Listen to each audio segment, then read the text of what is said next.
Our first panel this afternoon, AI security in Web3. Our moderator is Landon Campbell. Landon is pretty well known in Chicago. He's the general manager at Drive Capital and leading investments in the Midwest. We have Taher Elgamal, who's a partner at Evolution Equity Partners, and he was just talking about founding an RSM conference 30 years ago, so I think he's got some good background. Michael Nouguier from Richey, who's going to talk about their cybersecurity defenses, and Matthew Lewis, the CEO of TestMachine, who's going to talk a little bit about how they are automating audits and testing solutions. So I'll turn it over to Landon. Perfect. Thank you so much for having us. We're really excited to be here. And thank you so much to the Decasonic team for organizing this entire day. Can we get a round of applause for Decasonic? Just to fill in a few of the gaps about Drive Capital, I am not the main attraction of this panel, so I'll just be brief. We are the largest venture capital firm between the coast, investing pre-seed to pre-IPO. And as it was mentioned, I'm building Drive's pre-seed fund and office in Chicago. If you have not been to one of our many events, please make sure to stop by whenever you're around. And welcome to Chicago, those visiting. This topic is very, very important. From an investor standpoint, security is one of the biggest questions and concerns when it comes to AI implementation within an enterprise. And we have a really legendary panel of three gentlemen who are going to be able to help us get a better understanding of this field, because we're going to have to deal with deep fakes, misinformation, model injections, and something our partners at Drive have been discussing is whether or not blockchain and smart contracts in particular can be used to create and increase security for a lot of these systems. So we're going to start with Matthew in the middle from TestMachine. Matthew, if you could just give us a quick overview of TestMachine AI, its mission, and what you're specifically doing in the Web3 space. Sure. Thanks for having me. So my name is Matt Lewis. I'm the co-founder and CEO of TestMachine. And the goal of TestMachine is to use machine learning, and in particular, something called reinforcement learning, to ensure that smart contracts are free from vulnerabilities. And if you don't understand, if you've never heard of reinforcement learning, it is a technique where you take an agent. An agent is basically a really big neural network, and you train it to do something. So reinforcement learning algorithms provide state-of-the-art, chess playing, or Go, or video games. They can play video games better than humans can at this point. What we've done is we've taken the core mathematics that underlie reinforcement learning and applied it to the problem of smart contract security. So we train an agent, we incentivize an agent to hack a contract, to extract tokens from it, to expose private information, to violate role-based access controls. And it can do that. It can come up with extraordinarily sophisticated attack vectors. Modern smart contracts, modern DeFi protocols are very complicated. They're complex. There's a huge attack surface. The current solution out there is to throw humans at it. And humans are pretty good at finding isolated logic bugs in the code, but they can't wrap their head around the complexities associated with these huge protocols. What reinforcement learning does is it allows you to launch multiple agents at smart contracts, and we can break the contracts and report the vulnerabilities to the developers so they can be mitigated before it's deployed or even after it's deployed in order to avoid huge token drains and exposing private information. And we'll get deeper into reinforcement learning later. But to continue down introductions on the panel, I'll go to my left, Taher. If you have a chance later, go through his LinkedIn, many different experiences. He's been at some amazing companies. He's the co-founder of InfoSec Global and the former CTO of security of Salesforce. Taher, how are you spending your day-to-day these days? I'm a partner at Evolution Equity Partners. I invest in cybersecurity companies. I know a little bit about cybersecurity, for the last 40 years or so. So yes, we're the largest cybersecurity dedicated fund in the country. Cybersecurity straddles a lot of other things. So we invest in AI companies, we invest in a lot of areas. We have a few investments that dabble in the Web3 world as well. That's my full-time Thank job you. now. I appreciate that. And you're an amazing panelist, too. And finally, Michael, for your introduction, could you talk to us a little bit about your role of CISO at Richey May?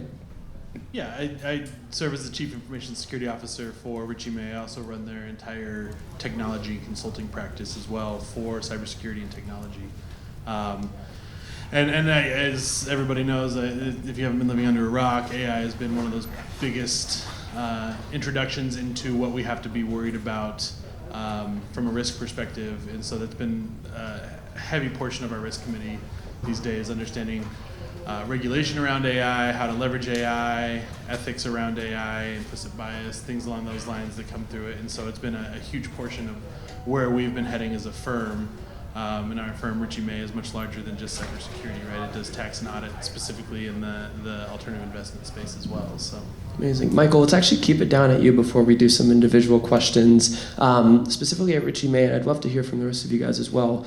What are some of the pressing security challenges in integrating AI, currently in the enterprise, and maybe even integrating AI with Web3 technologies as well? Yeah, I think for us right now, it's related to the third-party risk. We're not developing our own AI as an organization. We're leveraging third parties that are developing an AI, and so understanding their policies and procedures around how they're developing an AI, what their testing of it is, how they're considering ethics and bias when it comes to that, right? Because it could impact everything. And our biggest concern right now is legislation around AI state by state. Utah just came out with the UAIP, the Utah Artificial Intelligence Policy Act, which makes organizations that leverage it, and specifically against Utah residents, liable to whatever AI says. You can't blame AI for wrong responses or hallucinations or anything like that. And so making sure that as we leverage this as an organization, regardless the technology, Web 2, Web 3, whatever it is, that response from AI has to be legitimate. And so we can't just accept it because we accept liability and risk in that arena as well. Amazing. Let's go to you next, Matthew. My day-to-day concerns are usually much more technical. We have to make it work, and you can't use large language models out of the box to address security concerns. They hallucinate. They have biases that we don't understand. They frankly just don't work. Our approach requires sort of a very deep understanding of how blockchain technology is working under the hood. We need to understand how data is coded and decoded on the chain. We need to understand how functions are called.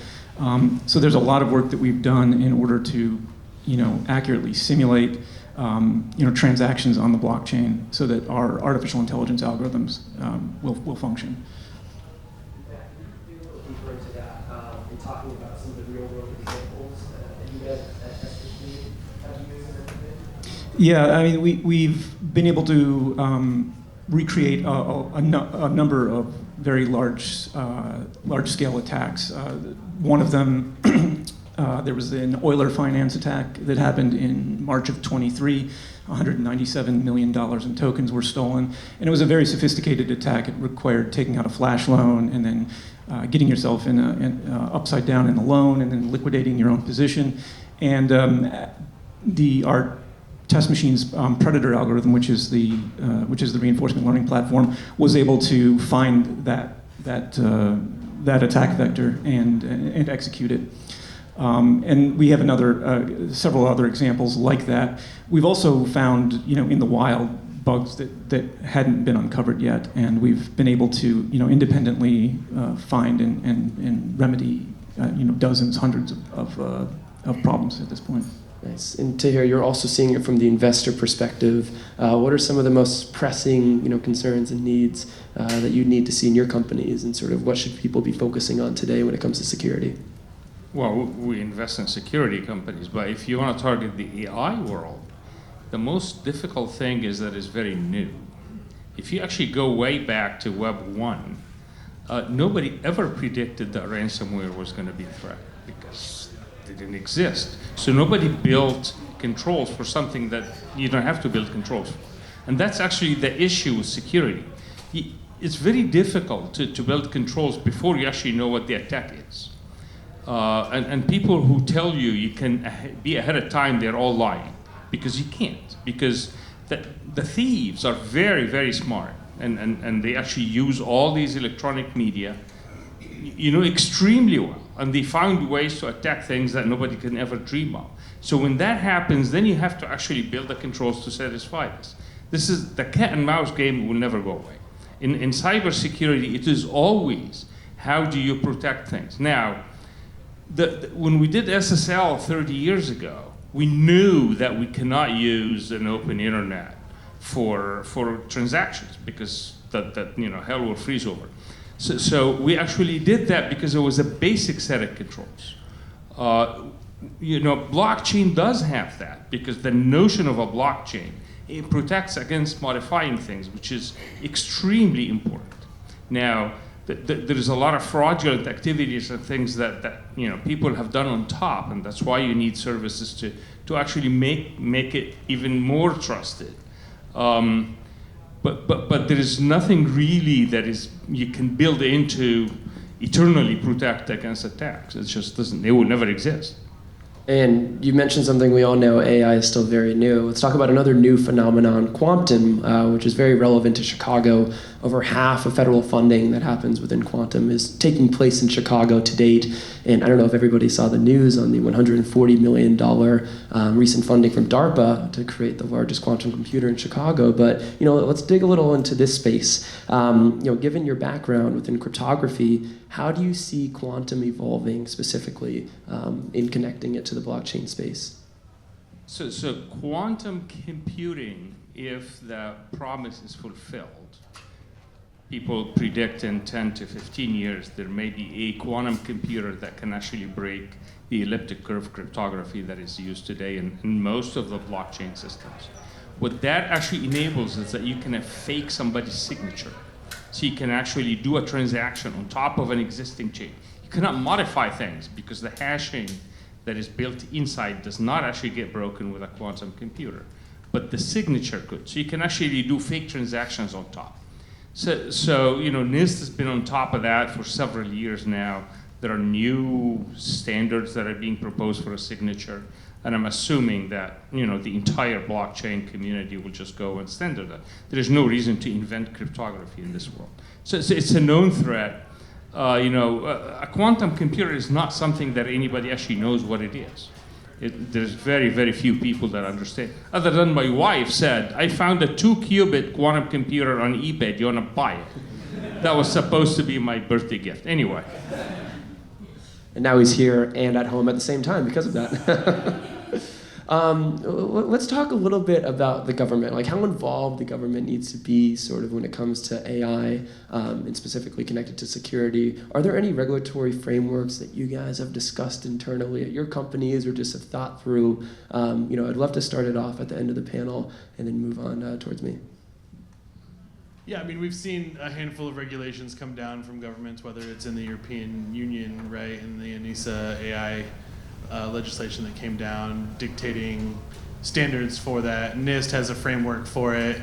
There's been a handful of just consortiums of people coming together to drive an understanding and a community around ethically producing AI applications across the United States. I think, right, we've seen states crop up. Colorado and Utah both passed legislation recently within the last 6 months around AI.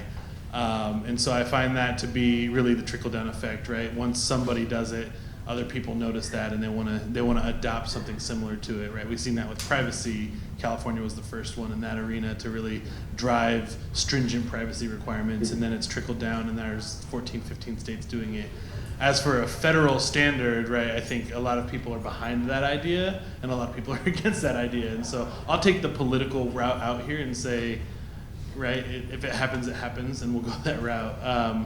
I think it would help dictate from a high level what states should focus on, because privacy and the implications that AI have on that are extremely important, right? People, like we've seen errors and issues in just LLMs at this point where people are uploading data and we're able to reverse engineer it. Samsung had a massive attack, not an attack, but a massive incident where they uploaded source code into what ChatGPT, OpenAI, and everybody was able to identify that by prompting it. And so, right, that can happen with other information. And so the regulation around AI, I think, is super important. It's just a matter of where that's going to come from, right? Europe's set the standard. The U.S. is looking at it from a state-to-state perspective.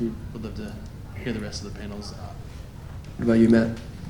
Yeah, I think one of the problems is that AI is such a broad term, and there's so many things that could be characterized as artificially intelligent.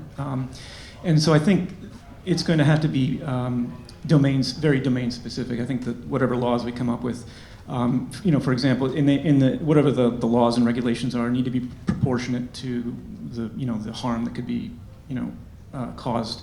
So healthcare, criminal justice, they're going to be using AI. They should have much more oversight than, say, entertainment or marketing. And I think ultimately, because everything is advancing so rapidly, it's going to be very difficult for regulators to keep up with the technology. So I think having a more principles-based approach rather than a sort of rigid and unchanging foundation, I think is probably going to be the way to go. Hey, look, I think AI will be our interface to the digital world completely.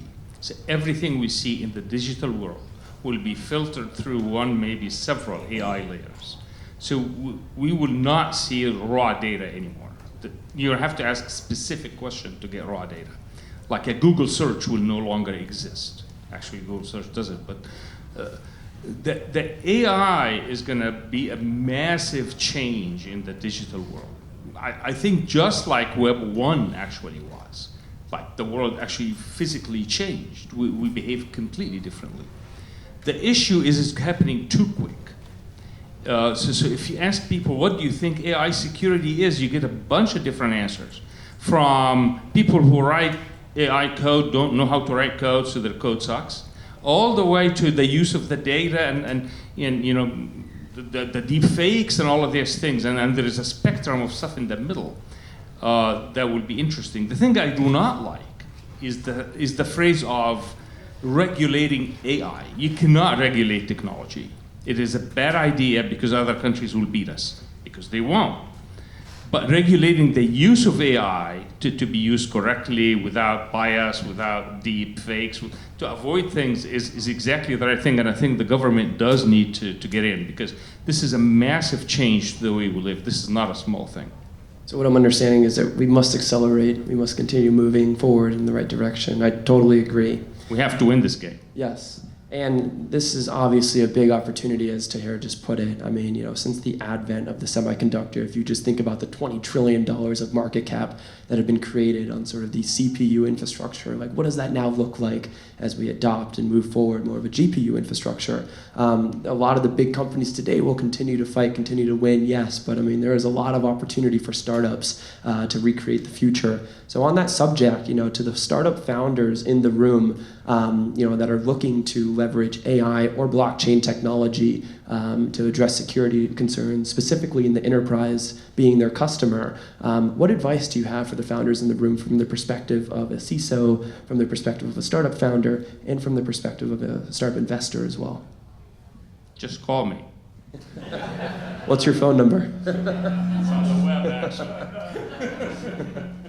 But I mean, when founders do pitch you in the earliest of stages, what do you want to see besides a deck, data room? Like, what types of questions do you want answered?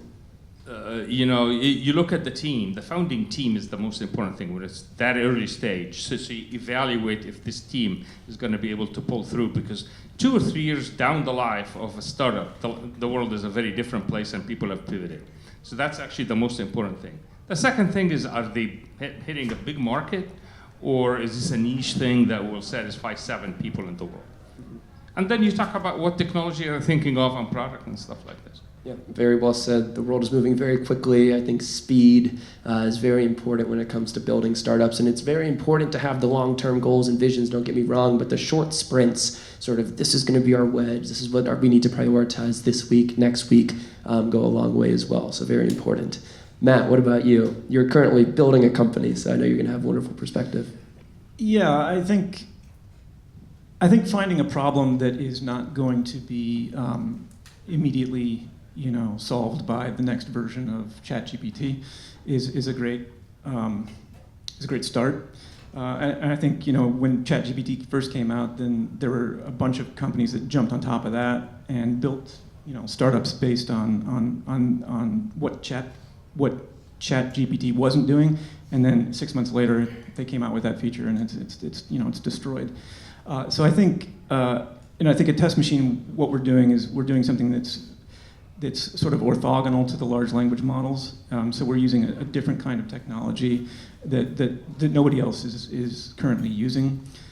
So finding a solution that is not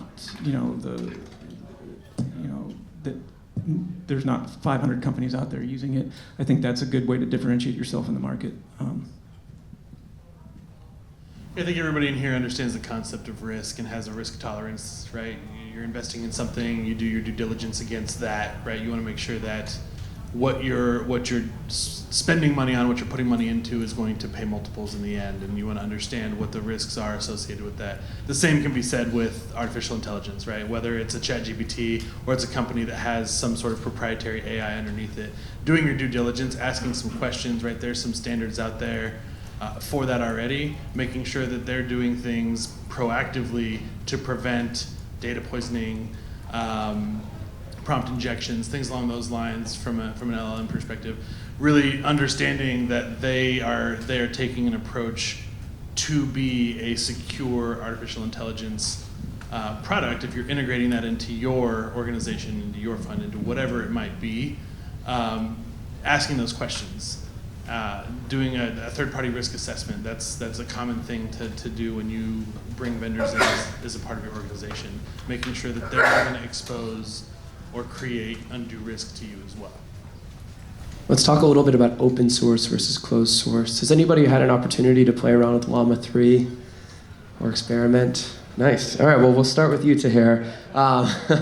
When it comes to open source versus closed source systems, which are you preferring to use? We'll see if there's a mic. Perfect. Oh, your voice just projects, so that's great. But yeah, what are your predictions? Which side of the argument do you think will sort of win the AI race long term? The answer to this is always 50-50. When people think about databases 50-50, everything is 50-50. There will always be a community that will only do open source because it's been looked at by a lot of people and so on. Mm-hmm. It's not free, actually. It sounds like it's free. It's not free. Yeah. And then there's people that want support from a corporation that supports something. So I think they will both coexist. I don't think one will delete the other one. Llama 3 or otherwise, I don't know. Yeah, I think that's true. I would say that with this particular technology, it's getting increasingly difficult to run an open source, large language model. It costs $14 million a day to keep ChatGPT operational. It's going to cost over $100 billion to train ChatGPT 5. There's a shortage of GPUs. So I think it's going to be increasingly difficult for the open source community to compete with the development of these algorithms. But there's always going to be somebody out there who refuses to use ChatGPT and needs their own Llama model that they've trained. Huge proponent of open source, right? I love the concept there. More crowdsourced than anything.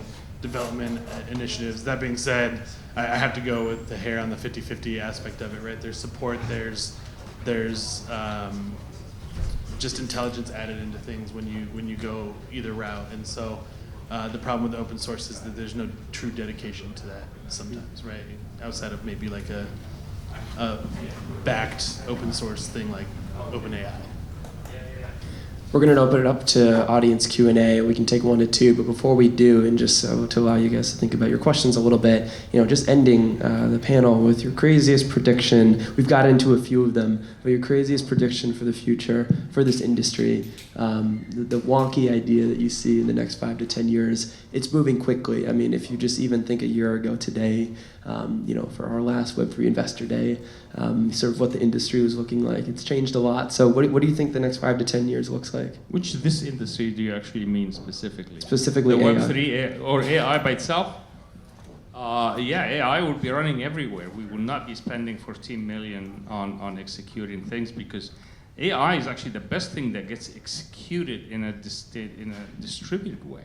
So it's the other way around. A blockchain structure may be actually the best way to conduct an AI because it will run everywhere. So you don't actually have to concentrate things.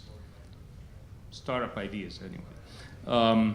So I think actually AI will in fact be our view to the entire world. Every single thing you see electronically, whether it's your phone or your computer or the TV or on the screen over there, they will all be through some AI layer. Predicting the future is really fun because if you're wrong, nothing actually happens. So yeah, I always love to do that. Yeah. When I think about what AI is going to do, it's difficult to predict, with any accuracy what's going to be the biggest thing. But what I think it does is it sort of democratizes opportunity. So for example, you might not be an engineer, but you're going to be able to go build a website in 5 minutes. You're going to be able to just describe it in plain English, and it's going to be able to happen. Or write an application, or all of these things, all of these skill sets that have sort of been locked behind 4 years of college education are now going to become available to pretty much everybody. And so a lot of people are talking about how AI is going to limit human creativity. I think it's going to unlock a lot for different people, and I think people are going to use creativity in a different way. It's sort of going to be on a higher level. It's sort of the same thing that has been happening slowly in, like, say, programming languages over the years. Like, when was the last time anybody here wrote their own neural network? It's been commodified. And that's what's going to happen with a lot of these skills, I think, due to AI. First paper on neural networks was published in Chicago, fun fact. They also have a big shiny bean down the street. If I knew it was going to happen in 10 years, I'd probably be telling you guys investment advice. When it comes to this, I did type this into ChatGPT just to see what it would tell me to tell you guys. I'm not gonna explain that. I think you're only gonna see the integration of AI into everything, as Taher said, your cell phone, your watch, your doorbell, your smart oven, right? Whatever it is, right? You're going to see an easier lifestyle come up because I think that's the integrations that we're starting to see right now. I don't have to do as much research, something's doing it for me. I don't have to do this. AI answers that or performs the simple tasks, and then we're going to see that grow into more advanced activities as we move forward. I think hopefully it's developed correctly and there's trust in that as well, because I don't want an AI performing my appendectomy here in a little bit, telling a robot arm what to do. But if that's a successful way to do it and it has an efficacy that's high, then I'm fine with it. I think as long as we do it and we build the trust in that, in the next 10 years, you're going to see massive integrations across every aspect of our lives. Okay, we have some time for audience Q&A. Just let us know who the question's directed towards, or if it's for the entire panel. Kind of looked like you were raising your hand a little bit. Do you have a question? No? Any questions?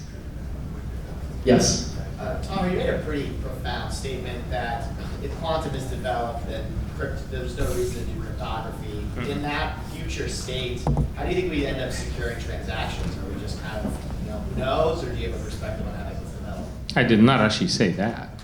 I said specific algorithms will get broken if a big enough quantum computer were to exist. And NIST has already proposed new standards that will actually be resistant to this. So these algorithms, which are used in e-commerce just as much as is used in blockchain and coins, they will all have to migrate. That's all I said. We had one over here as well. Yes? Probably a different definition national security, but as AI is everywhere, what are some of the risks in national security? We all saw Terminator, right? That's probably the ultimate answer to some extent, right? Is if we don't do it correctly, if we aren't considering, right? Like, we don't have crystal balls, we can't determine what the future is going to be, but we are developing it now, and that's, I think, what we talked about. There are groups and organizations dedicated to the ethical and the safe and secure development of AI, so that things like that don't happen, so that AI doesn't actually go off on its own, right? There's the 3 principles where, robots, machines, and AI shouldn't injure humans, and that's one of those things that we would want to consider from a national security perspective, whether it's stealing data, sending out data to the wrong person, to actually causing harm in some aspect, is one of those things that, right, like, that's the end goal of integrating safety, is so that we don't end up like Skynet and Terminator and those ideas. Yeah, and I think the ability for AI to synthesize information on an unprecedented scale could be definitely detrimental to national security, especially as the entire world becomes essentially one big sensor. Everything is overheard and recorded. Everything is on video. A foreign government could use that raw information together with AI. You couldn't do anything with that as a human, but with enough computing power and with enough intelligence, you could really generate actionable information that would be bad for national security. Yeah, we should not look at AI as a single thing in answering your question. If it's a single layer of intelligence, then we're doomed. But that is not going to scale that way. It needs to be multiple things that are kind of constantly checking each other. Otherwise you're believing in one thing that may be completely false. I mean, if all the information we're going to consume is going to come through AI, then we better trust it. And that trust depends on the fact that, you're going to build it over time. You're not going to trust. I actually look at 7 different news things every morning to decide which one is true. And, mostly they're all not true. But so I think the system has to be built that way, so that they develop trust among people, whether it's at the national security level or just consuming content on a daily basis. Okay, we can take one more. As they notice the increase demand in GPUs for AI, would it make kind of cause less crypto blockchain number validators? So it would just be more expensive to get the equipment so far? Can I have one more prediction for the next 10 years? Yeah. So the world will not only depend on GPUs to do AI. There are actually a lot of new research that is being done to do different math to actually, and it's not going to be exactly the same math that the current AI uses, but there are different ways to compute things differently that does not need the heavy GPU in all the cases. So I think the need for GPU will actually go down, not up. But again, I could be wrong. Who cares? There are also alternatives to low-power GPUs as well, whether it be graphene from Georgia Tech. They're making graphene semiconductors, CMTs, which are one of the only semiconductors that work in water, take less energy. So I think there might be a lot of cool opportunities. Apple came out and said they tested their algorithms on Google chips, not on GPUs. Yeah, and there are also specific neural chips now that they have that implement specific machine learning algorithms that are that can be used as alternatives, and there's new computing architectures that are based on differential equations. So you're not essentially training these things numerically. You're actually solving a math problem and getting the same answer, but without the need for all the computation. Yeah, I wouldn't rely on current state technology of the GPU, right? Necessity is the mother of invention, right? And so as this grows, I guarantee you invention and innovation will happen to where we've already talked about a handful of those items will crop up, and everybody's going to be like, I remember when we had GPUs, like I had a record player back in the 70s, and that's what it's going to be like, right? And I had like 70 GPUs in my house mining Bitcoin, and any given time, right? That's going to like, grandpa is so old. It's no coincidence that Chicago is a top city for energy as well. Top city for nuclear. We have one of the, I think, the second or third highest concentration of data centers. And of course, just the water does help too for water innovation and energy there. So I'm excited about this ecosystem. I think AI ecosystems need three things to be successful: large sums of data, talent, and energy. And I think Chicago can win on all of those fronts. So. Dude, you should run for mayor. Maybe. might beat the current guy in office. So. Thank you, everybody. Yeah. Can we get a round of applause for our panelists? Thank you.